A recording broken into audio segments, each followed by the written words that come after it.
పేదలకు సహాయం చేయాలని ఆ రోజు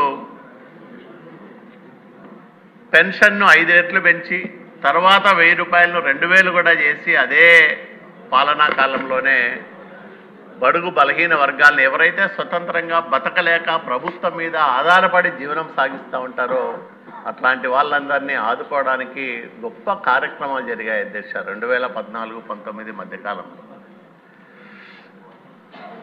మనం చూసాం వ్యవసాయాన్ని బతికించడంతో పాటు సాగునీటి రంగానికి అత్యధికమైన ప్రాధాన్యం ఇచ్చేది అప్పట్లో తెలుగుదేశం ప్రభుత్వం. ఎప్పుడూ జరగనన్ని అద్భుతమైన కార్యక్రమాలు సాగునీటి రంగంలో చోటు చేసుకున్నాయి. ఒక్క సాగునీటి రంగంపైనే 64,000 కోట్ల రూపాయలు 68,293 కోట్ల రూపాయలు 2014-19 మధ్యకాలంలో తెలుగుదేశం ప్రభుత్వం ఈ రాష్ట్ర అభివృద్ధి కోసం ఖర్చు చేయడం జరిగింది.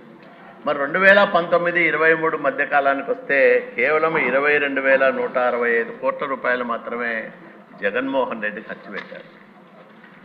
అంటే మౌలిక సదుపాయాలు అట్లాగే ప్రాథమిక రంగమైన వ్యవసాయాన్ని బతికించడం, సాగునీటి వనరులను కల్పించడం ఇవన్నీ కూడా ప్రజల జీవన ప్రమాణాలను మెరుగుపరచడంతో పాటు రాష్ట్ర ఆదాయాన్ని ఇనుమడింపజేయడానికి చోదక శక్తులుగా పనిచేసే రంగాల అధ్యక్ష.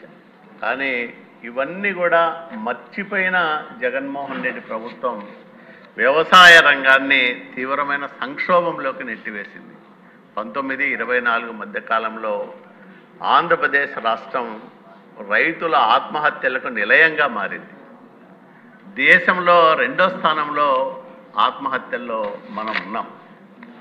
అట్లాగే పరిపాలన అనుభవం లేకపోవడం ఒక కారణమైతే విపరీతమైన అహంకారం, నియంతృత్వ ధోరణి, ఎవరు చెప్పినా వినని ఒక సైకో భావజాలం, నేను చెప్పిందే జరగాలి, నేను చెప్పినట్లే వినాలి అనే ఒక పెత్తందారి మనస్తత్వంతో జగన్మోహన్ రెడ్డి సాగించిన విధ్వంసం, 5 సంవత్సరాల అరాచకం 25 ఏళ్ళు ఈ రాష్ట్రాన్ని మళ్ళా వెనక్కి తీసుకెళ్ళింది.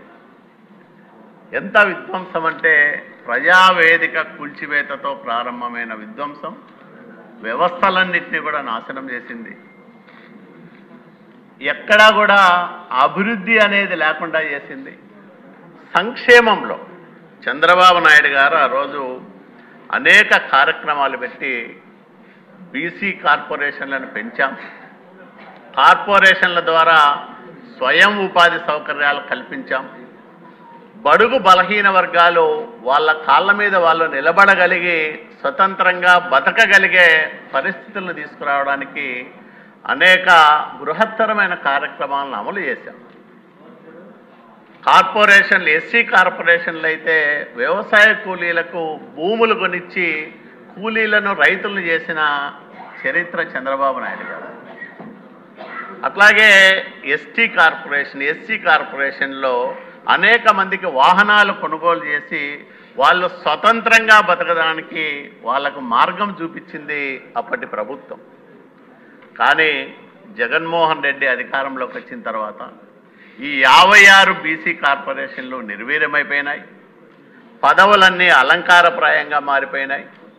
కేవలం అమ్మబడో విద్యాదీవనో ఇట్లాంటి కార్యక్రమాలకు వెచ్చించిన నిధులను లెక్కించుకొని ఇదే సంక్షేమం అని చెప్పుకునే దుస్థితి గత ప్రభుత్వం బడుగు బలహీన వర్గాలకు కల్పించింది అధ్యక్ష. ఇది చాలా దుర్మార్గం, బాధాకరం.